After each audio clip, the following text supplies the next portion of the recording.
இயேசு கிறிஸ்துவின் நாமத்தில் இந்த தெருவில் இருக்கிற யாவரையும் வாழ்த்துகிறோம். ஆண்டவர் தாமே உங்கள் யாவரையும் ஆசீர்வதிப்பாராக. ஆண்டவர் வேதத்தில் ஒரு வார்த்தை எழுதியிருக்கிறார்.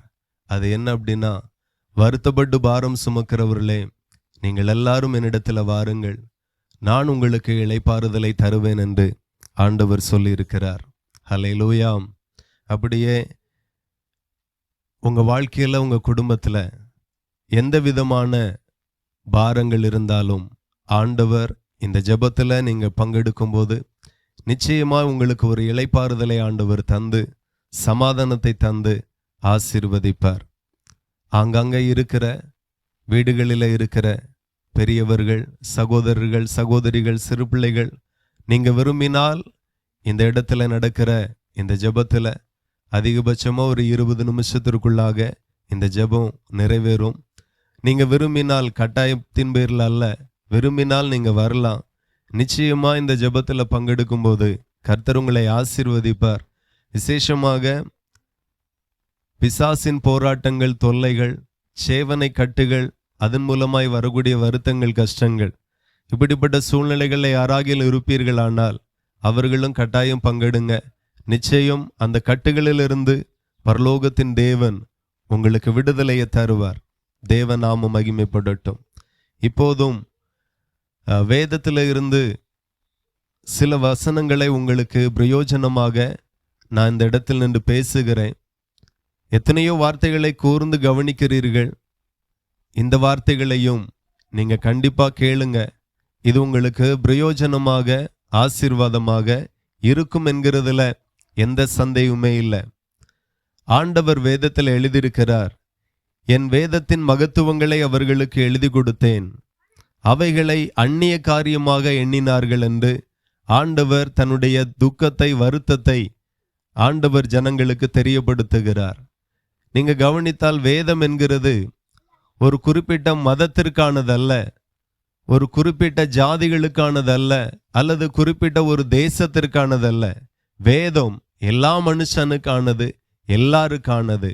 அதை தயவாய் புரிந்து கொள்ளும்படி அன்பாய் கேட்கிறேன்.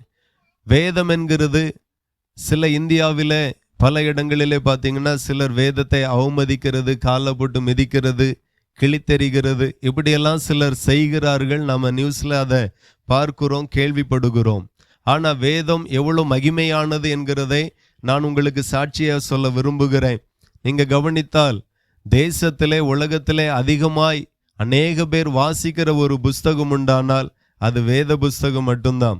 அதிகமாய் அச்சிடப்படுகிற, விற்கப்படுகிற ஒரு புஸ்தகம் உண்டானால், அதிக மொழிகளிலே மொழிபெயர்க்கப்பட்ட ஒரு புஸ்தகம் உண்டானால் அது வேத புஸ்தகம் மட்டும்தான். நீங்க கவனித்தீர்களானால் வேதத்தில் சொல்லப்பட்டதெல்லாம் உண்மை. உண்மை உண்மைக்கு புறம்பானது எதுவுமே கிடையாது. உண்மைக்கு புறம்பானது வேதத்தில் எதுவுமே கிடையாது. நீங்க கவனித்தீர்களானால் கிராமங்களில் ஒரு நபரிடத்துல வந்து வேதத்தை குறித்து சொன்னா நிறைய நேரங்கள்ல அவங்க ஏற்றுக்கொள்ளுவாங்க. ஆனா நிறைய நேரங்கள்ல நிறைய பேர் ஏற்றுக்கொள்ள மாட்டாங்க. அதே போல பாம்பர மக்களுக்கு சாதாரணமா பேசுனா அவங்களுக்கு புரியும், அவங்க ஏற்றுக்கொள்ளுவாங்க. ஆனா உலகத்துல நிறைய ஆராய்ச்சியாளர்கள், சயின்டிஸ்ட்கள் எல்லாம் இருக்கிறாங்க. அவங்களுக்கெல்லாம் வேதத்தை உங்களுக்கு சொல்லுகிற மாதிரி சொன்னா ஏற்றுக்கொள்ள மாட்டாங்க. வேதத்தில் சொல்லப்பட்டதெல்லாம் உண்மையா என்று அவர்கள் ஆராய்ச்சியில் நிரூபிக்கப்பட்ட மட்டுமே அவங்க ஏற்றுக்கொள்ளுவாங்க. பெரும்பாலும் நிறைய சயின்டிஸ்ட் எல்லாம் பார்த்தீங்கன்னா கடவுளை இல்லைன்னு சொல்லக்கூடியவர்கள் தான் ஜாஸ்தி. ஏன்னா அவங்களால கண்டுபிடிக்க முடியலை. ஆகையினால நீங்கள் பார்த்தீங்கன்னா வேதத்தில் சொல்லப்பட்டதெல்லாம் உண்மை. ஆண்டவர் வேதத்தில் லேவியராகமம் 17:11 அவர் எழுதியிருக்கிறார், மாம்சத்தின் உயிர் இரத்தத்தில் இருக்கிறது என்று ஆண்டவர் வேதத்தில் எழுதியிருக்கிறார். ரொம்ப நாளா அந்த ரகசியம் மனுகுலத்திற்கு தெரியாது. சமீப காலத்துல சில நூற்றாண்டுக்கு முன்பதாக தான் ஜார்ஜ் வாஷிங்டன் என்கிற ஒரு மனுஷன் கண்டுபிடித்தார், ஒரு மனுஷனுக்கு உயிர் எங்க இருக்கு அப்படின்னு. அது வரைக்கும் உயிர் எங்கேயோ இருக்குன்னு சொல்லி மனுகுலம் நம்பிட்டு இருந்தது. ஆகையினாலதான் ஒரு மனுஷனுக்கு கையில வலி எடுத்தா கைப்பகுதியில ஊசி குத்தி ரத்தத்தை உறிஞ்சு எடுப்பாங்க. கண்டுபிடிச்சவர் ஜார்ஜ் வாஷிங்டன் அல்ல, நான் பிறகு சொல்கிறேன். அதாவது நீங்கள் பார்த்தீங்கன்னா ஒரு மனுஷன் வியாதியாக போனால் ஒரு இடத்துல வீக்கம், அதாவது தொண்டையில் வீக்கமாயிற்று அப்படின்னா தொண்டையில் ஊசி வச்சு இரத்தத்தை எடுப்பாங்க. அவங்களுடைய நம்பிக்கை என்ன அப்படின்னா, இரத்தம் அந்த பகுதியில் வீக்கம் இருக்கு, அப்போ அதில் கெட்ட ரத்தம் இருக்கு, அதை எடுத்தா நல்லாயிருவாங்க அப்படின்னு நினைக்கிறது. ரொம்ப நாளாக மருத்துவ உலகத்திற்கு தெரியாது இரத்தத்தில் தான் உயிர் இருக்கு என்று சொல்லி. ஆனால் வேதம் பல்லாயிரம் வருடங்களுக்கு முன்பதாகவே மாம்சத்தின் உயிர் இரத்தத்தில் இருக்கிறது என்று சொல்லி எழுதப்பட்டு இருக்கிறது. அமெரிக்காவின் தலைச்சிறந்த ஒரு அதிபர் ஜார்ஜ் வாஷிங்டன் அவர்கள் வியாதிப்பட்டார். தொண்டையில் பயங்கரமான வலியும் வேதனையும். அப்போ தலைச்சிறந்த மருத்துவர்கள் வந்து அன்னைக்கு இருந்த அறிவின்படி தொண்டையில் வீக்கம், அப்போ தொண்டையில் ஊசி போட்டு இரத்தத்தை எடுப்போம் அப்படின்னு சொல்லி முதல்ல 300 மில்லி எடுத்தாங்க, 350 மில்லி எடுத்தாங்க. ஆனாலும் வலி அப்படியே தான் இருந்தது, கஷ்டம் அப்படியே தான் இருந்தது. அதுக்கு பிறகு உடனே பார்த்தாங்க, இன்னும் கொஞ்சம் எடுப்போம் அப்படின்னு சொல்லி 1.5 லிட்டர் எடுத்தாங்க. அதுக்கு பிறகு 1 லிட்டர் எடுத்தாங்க. ஆக மொத்தத்தில் சரீரத்தில் இருக்கிற நிறைய இரத்தங்களை எடுத்தபடியினால அவர் மரித்து போனார். அதுக்கு பிறகுதான் ஆராய்ச்சி பண்ணி பார்க்கும்போது ஒரு மனுஷனுடைய உயிர் இரத்தத்தில் இருக்குன்னு சொல்லி தெரிய வந்தது. இதை ஆராய்ச்சிக்கு முன்பதாகவே படைத்த தேவன் வேதத்தில் எழுதி வைத்திருக்கிறார், மாம்சத்தின் உயிர் இரத்தத்தில் தான் இருக்கிறது என்று சொல்லி. ஆகவே வேதத்தில் சாதாரணமாய் எழுதப்பட்ட வார்த்தைகளும் உண்மைக்கு புறம்பானதல்ல, ஒரு வார்த்தையும் பொய்யானதல்ல, அது உண்மையான வார்த்தைகள். நீங்க விரும்பினால் வேதத்தை நீங்க வாசிங்க, அது உங்களுக்கு மிகுந்த ஆசீர்வாதமாக இருக்கும். நீங்க கவனித்தீர்கள் ஆனால் வேதத்தில் சொல்லப்பட்ட ஒவ்வொரு தீர்க்க தரிசனங்களும் நிறைவேறி இருக்கிறது, நிறைவேறி கொண்டிருக்கிறது, நிறைவேற போகிறது. நீங்க கவனித்தால் இதே போல ஒரு சம்பவம் ஏசாயா 40:22 சொல்லப்பட்டிருக்கிறது. அவர் பூமியின் உருண்டையின் மேல வீற்றிருக்கிறார் என்று கர்த்தராகிய இயேசு கிறிஸ்துவை குறித்து சொல்லப்பட்டிருக்கிறது. இது கூட ரொம்ப நாள் மனுகுலத்திற்கு தெரியாது. எல்லாரும் நம்பிட்டு இருந்தாங்க பூமி தட்டையானது, சதுரமானது, சமமானது, அப்படி எல்லாம் நினைச்சுக்கிட்டு இருந்தாங்க. ஆனா அதுக்கு பிறகுதான் சில நூற்றாண்டுக்கு முன்பதாக கண்டுபிடித்தார்கள், இந்த பூமி நாம நினைக்கிற மாதிரி யோசிக்கிற மாதிரி தட்டையானதல்ல, சதுரமானதல்ல, நீளமானதல்ல, அது வேதத்துல சொல்லப்பட்டபடியே உருண்டையானது என்று சொல்லி. இப்படி ஆராய்ச்சியில வேதத்துல எழுதப்பட்டதெல்லாம் பொய் அல்ல, அது உண்மை, 100% உண்மை என்று சொல்லி நிரூபிக்கப்பட்டிருக்கிறது. அவ்வளோ மகிமையான மகத்துவம் நிறைந்த வேத புஸ்தகத்திலிருந்து தான் நான் உங்களுக்கு பேசி கொண்டிருக்கிறேன். ஆகவே எழுதியிருக்கிறதும் உண்மை, நான் சொல்லி கொண்டிருக்கிறதும் உண்மை, சொல்ல போகிறதும் நிச்சயமாய் 100% உண்மை. ரெண்டாவது பார்த்தீங்கன்னா எரேமியா 47:5 சொல்லப்பட்டிருக்கிறது, காசா மொட்டையடிக்கப்படும் என்று சொல்லி. காசாவை குறித்து தேவனுக்கு இருந்த ஒரு கோபம் பல 1000 வருடங்களுக்கு முன்பதாகவே ஆண்டவர் வேதத்தில் எழுதியிருக்கிறார், காசா மொட்டையடிக்கப்படும் என்று சொல்லி. நம்ம கண்காண பார்த்து கொண்டு இருக்கிறோம். காசாவுக்கும் இஸ்ரவேலுக்கும் யுத்தம் நடந்து கொண்டு இருக்கிறது. காசாவில் பயங்கரமான உயிர் சேதம், பொருள் சேதம், நிறைய பேர் மரித்து போனார்கள். இப்போ அமெரிக்க அதிபர் சொல்றாங்க, எல்லாரும் காசாவை காலி பண்ணுங்க, நாங்கள் அதில் ஃப்ளாட் போட போறோம், பெரிய பெரிய பில்டிங்களுக்கு போறோம் அப்படின்னு எல்லாம் அறிவிப்பு வருகிறது. நம்ம கண்ணுக்கு முன்பதாக வேற எந்த தேசத்திற்கும் இப்படி ஒரு நிலைமை வரல, எங்கேயும் நடக்கல. ஆனால் காசால மட்டும் நடந்து கொண்டு இருக்கிறது. இது எதனால் அப்படின்னா, அந்த காசாவுக்கு விரோதமாய் தேவன் சொன்ன அந்த ஒரே ஒரு வார்த்தை நிமித்தமாக நம்ம கண்காண அது நடந்து கொண்டு இருக்கிறது. ஆகையினால வேதத்துல சொல்லப்பட்டது எல்லாம் உண்மை உண்மை. இப்போ ஆண்டவர் உங்களோடு கூட சொன்ன எல்லா மக்களுக்கும் சொன்ன ஒரு வார்த்தை மட்டும் பிரசங்கித்து ஒரு சில நிமிடங்கள்ல நான் என் வார்த்தையை நிறைவு செய்கிறேன். வேதத்துல பாத்தீங்கன்னா இயேசு கிறிஸ்து இந்த பூமியில இருக்கும்போது சீசர்கள் இயேசு கிறிஸ்துவனிடத்துல கேட்டார்கள். இயேசு கிறிஸ்து 2000 ஆண்டுகளுக்கு முன்பதாக இந்த பூமியில வந்தார். அதை தான் நம்ம கிறிஸ்மஸ் என்று சொல்லி கொண்டாடி கொண்டு இருக்கிறோம். நீங்க கவனித்தால் இயேசு கிறிஸ்து கிட்டத்தட்ட பல காரியத்திற்கு இந்த பூமிக்கு வந்தார். அதுல ஒரு 3 காரியத்தை நான் உங்களுக்கு சொல்ல விரும்புகிறேன். ஒன்று, பிதாவாகிய தேவனுடைய சித்தத்தை இந்த பூமியில் உள்ள எல்லா ஜனங்களுக்கும் சொல்லவும் பிரசங்கிக்கும்படி இயேசு வந்தார். அதோடு கூட இயேசு கிறிஸ்து வியாதியாய் இருக்கிற ஜனங்களை சுகமாக்கும்படி வந்தார். அநேக வியாதியோடு கூட இருந்தவர்களை இயேசு கிறிஸ்து இந்த பூமியில இருக்கும்போது அற்புத சுகத்தை ஆண்டவர் கொடுத்து விடுவித்தார். அதோடு கூட 3வது ஒரு காரியம், இயேசு கிறிஸ்து எல்லா மனுஷனுடைய பாவத்திற்காக அவரே சுயமாக தன் சரீரத்தை பலியாக்கும்படி இயேசு கிறிஸ்து இந்த பூமிக்கு வந்தார். இப்படி 3 பிரதானமான காரியம் இயேசு கிறிஸ்து வந்ததற்கு. அவர் சொல்லுகிறார், நான் மறுபடியும் இந்த பூமியில வருவேன். மறுபடியும் இயேசு கிறிஸ்து இந்த மத்திய ஆகாயத்தில் வெளிப்பட போகிறார். ஆகையினாலதான் இயேசு கிறிஸ்துவனிடத்தில் சீசர்கள் கேட்டார்கள், உம்முடைய வருகைக்கும் பூமியினுடைய முடிவுக்கும் என்ன அடையாளம் என்று சொல்லி. எல்லா மதமும் சொல்லுகிறது பரலோகம் உண்டு, நரகம் உண்டு. எல்லாரும் நம்புகிறோம் ஒரு நாள் இந்த பூமி அழியும் என்று சொல்லி. ஆனா என்னைக்கு என்று தெரியாது. சமீப காலத்துக்கு முன்பதாக மரித்த ஒரு சயின்டிஸ்ட் இவனுமாய் சொன்னார், இந்த பூமி என்ன 100 வருஷம் கூட தாங்காது, போகாது, பூமி அழிந்து போகும் என்று சொல்லி. ஆகவே பூமி அழிகிறது, நிச்சயமாய் நடக்க போகிறது. இப்ப நீங்க நினைக்கலாம், ஏசு கிறிஸ்து வந்தா என்ன, பூமி அழிஞ்சா என்ன, எனக்கு என்ன அப்படின்னு சொல்லி நினைக்கலாம். அதுல தான் ஒரு பெரிய செய்தியே இருக்கிறது. அதை தான் நான் உங்களுக்கு சொல்ல விரும்புகிறேன். ஏசு கிறிஸ்து இந்த பூமியில வரும்போது 2 காரியம் நடக்கும். ஒன்று, ஏசு கிறிஸ்துவினுடைய வார்த்தையின்படி வாழ்ந்து, பரிசுத்தமாய் வாழ்ந்து, தாழ்மையாய் வாழ்ந்து, உண்மையாய் வாழ்ந்தவர்கள் உயிரோடு இருப்பார்களானால் அல்லது மரித்திருப்பார்கள் ஆண்டவருடைய வேத வசனத்தின்படி வாழ்ந்து மரித்தவர்கள் அவருடைய வருகையில் அவர் உயிர்த்தெழ செய்வார். அதே போல உயிரோடு இருக்கிறவர்கள் மறுரூபமாக்கப்பட்டு இயேசுவோடு கூட சேர்க்கப்பட்டு பரலோகத்துக்கு போவார்கள். இப்படி ஒரு சம்பவம் இயேசு கிறிஸ்து வரும்போது நடக்க இருக்கிறது என்று வேதம் சொல்லுகிறது. ஆகையினால இயேசு கிறிஸ்துனுடைய வருகைக்காக தான் சபை ஜனங்களை ஆயத்தமாக்கி கொண்டிருக்கிறது.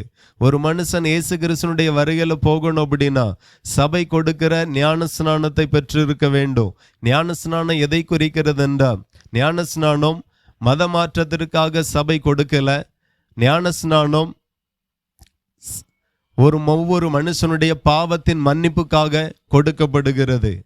ஆகையினால இயேசு கிறிஸ்துனுடைய வருகையில போகணும்னா ஒரு மனுஷன் மனம் திரும்பணும், ஞானஸ்நானத்தின் மூலமாய் பாவங்கள் மன்னிக்கப்படணும், சபையில பரிசுத்த ஆவியின் அபிஷேகம் கொடுக்கப்படுகிறது.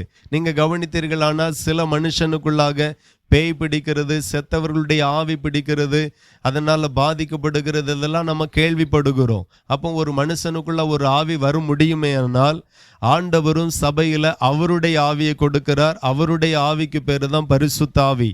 இதெல்லாம் நான் ஒரு மனுஷன் பெறுவானானால் இயேசு கிறிஸ்து வரும்போது மரித்திருந்தால் உயிர் தெழுவான், அல்லது உயிரோடு இருந்தால் மறுரூபமாக்கப்பட்டு இயேசுவோடு கூட சேர்க்கப்படுவான். ஆகையினால இயேசு கிறிஸ்துனுடைய வருகைக்கும் உங்களுக்கும் சம்பந்தம் உண்டு. இயேசு கிறிஸ்துனுடைய வருகைக்கும் எனக்கும் சம்பந்தம் உண்டு.